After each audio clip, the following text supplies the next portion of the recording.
So this is my Foundry. This is what I started off with. It was built based on the designs of the King of Random. I had charcoal is what I was using at first. I decided to eventually move to propane, and I had to modify my system. What I have in the bottom here, this is a cast iron pot that I was using. That's all pumice stone used as plinths. Some of it started to melt, and this piece of metal here, that was actually a pipe that I capped off to fill in the hole that I had originally drilled for the King of Random style. Down here I just built a rail burner.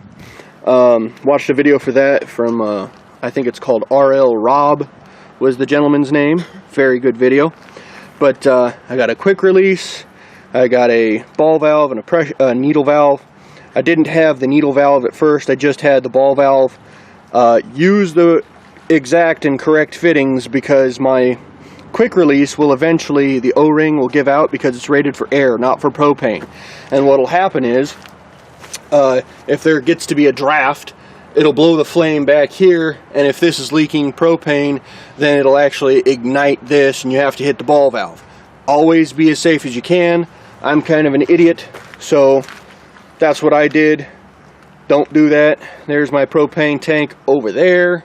Of course, I need to get the braided line. I'm going to build a better Foundry down the road. But for right now, let's get this thing started up, huh?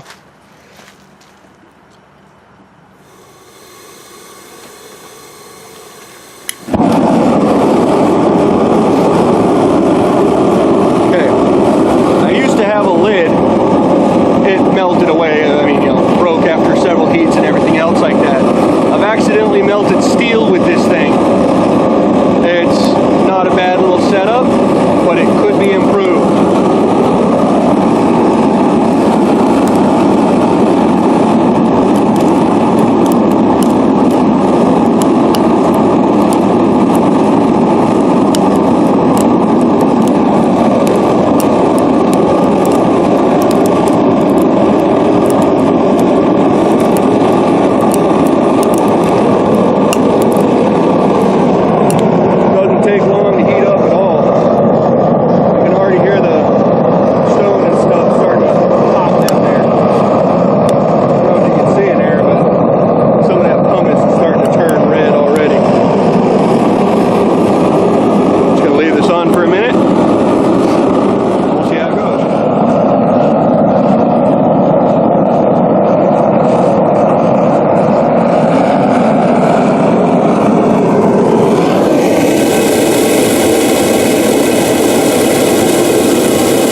That is molten pumice, or looks like it's getting ready to melt. Well, some of it already has down there at the bottom. This little Foundry, it works well, and it does get that hot, but it's not very efficient. And there's a lot of issues which we'll get into next. One of the problems with that Foundry was I went through several lids. Now the lids worked, I went through about 3 of them. Now the lids worked well, and I built them again, all very easy. Play sand and plaster of Paris, a couple of U-bolts, have the buckets and everything else like that. It was a very simple thing. And you let it sit and dry for a day, whatever, you're good. Now, one of the problems was that when you're taking them off and putting them back on, I was setting mine on the ground, on uneven surfaces, and sometimes the ground would be cool, and that would be very hot, and it would cause it to crack and fracture. Play sand and plaster of Paris aren't meant to take any kind of a shock, especially once they're set. It's kind of brittle, especially after being heated up to critical temperatures on multiple occasions. It completely sucks all the moisture out of it, and it has absolutely no give, no play. They'll break. They're easy to build again. The whole system is easy to build again. The problem is that it just, if you're not careful, you can burn yourself. I have on multiple occasions, on accident. The same thing goes with metal. Same thing goes with the lid. I caught my shoes on fire a couple of times, accidentally putting my toes next to it. You know, kicking it while moving around. You know, not a lot of fun. Be careful. The other problem I had was that I didn't have the correct crucible for the thing. When I first started out as charcoal, I was using a safe Coleman propane tank, one of those little small green ones.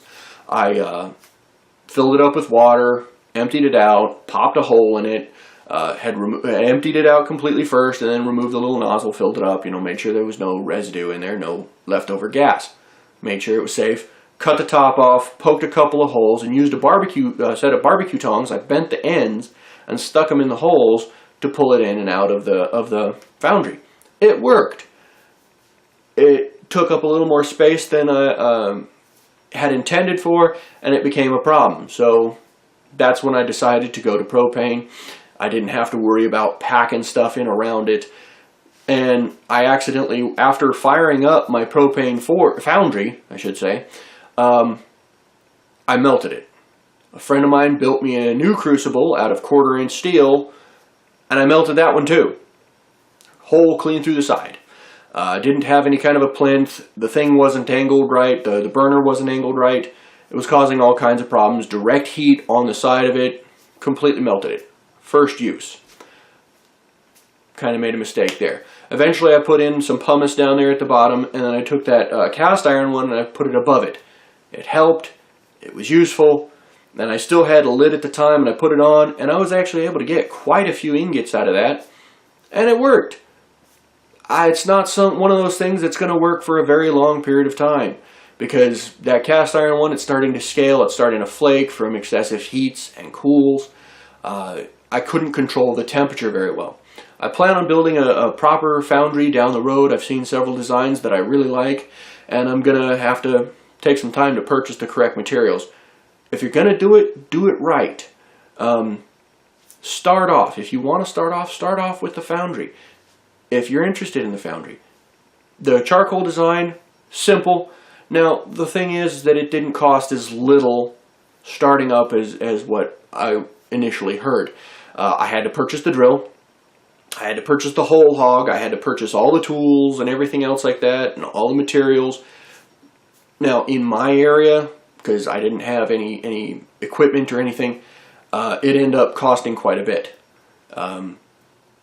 If you already have the tools, or if you have access to the play sand and the plaster of Paris and the buckets and whatnot, all that stuff was cheap, comparatively speaking. But all the tools and everything else like that sends it over. Once you have the tool, you have the tool, and anything else you need to do with it, you've got it. So there is that. But startup can be a little bit rough. So pay attention to that as well. Take everything you can into consideration. As far as cost-cutting measures go, once you have a tool, you'll always have a tool until it breaks. So take care of your tools. But that's enough for this video. I'll check you next time.